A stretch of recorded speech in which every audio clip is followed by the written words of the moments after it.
ফের জামুরিয়ায় ধস।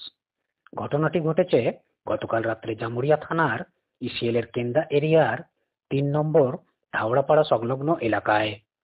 বিশাল আকারের ধসের মুখে থেকে বেরোচ্ছে কালো ধোঁয়া। গতকাল রাত থেকে আতঙ্কে রয়েছে কেন্দা ৩ নম্বর ধাওড়াপাড়া সহ ওই এলাকার মানুষেরা। গতকাল রাত ১টা নাগাদ বিকট শব্দে এলাকায় ধস নামে।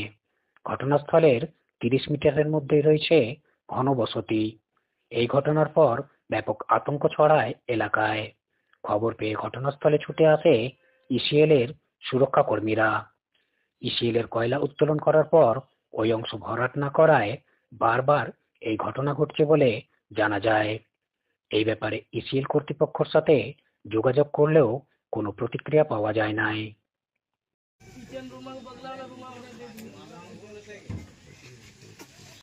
নিয়ে 3 বার আগুনটা লাগিল, কেউ এখন পর্যন্ত অ্যাকশনটা লে নাই, ইসিএলও লিছে নাই। নেতাগুলাও আসছে, নেতাগুলাও ঘুরে ঘুরে চলে যাচ্ছে। নেতাগুলাও বলছে পুরান বাসন দিয়া হবে, ঘর দিয়া হবে।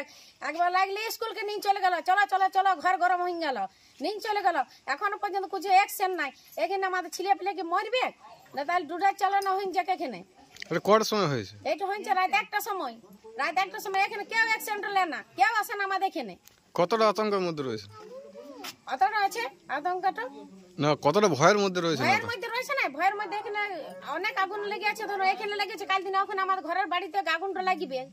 এখানে তো বিশাল ব্যাপার, আগুনের ব্যাপার এখানে। কি চাইছেন এখন আপনারা? এখন আমরা বলছি যে আমাদেরকে উঠান দিয়া হোক, ঘর দিয়া না হোক। ঘর তো দিয়া না হয়েছে নাই, বুঝলে, সামনে যাওয়ার কোনো অপশন নাই না।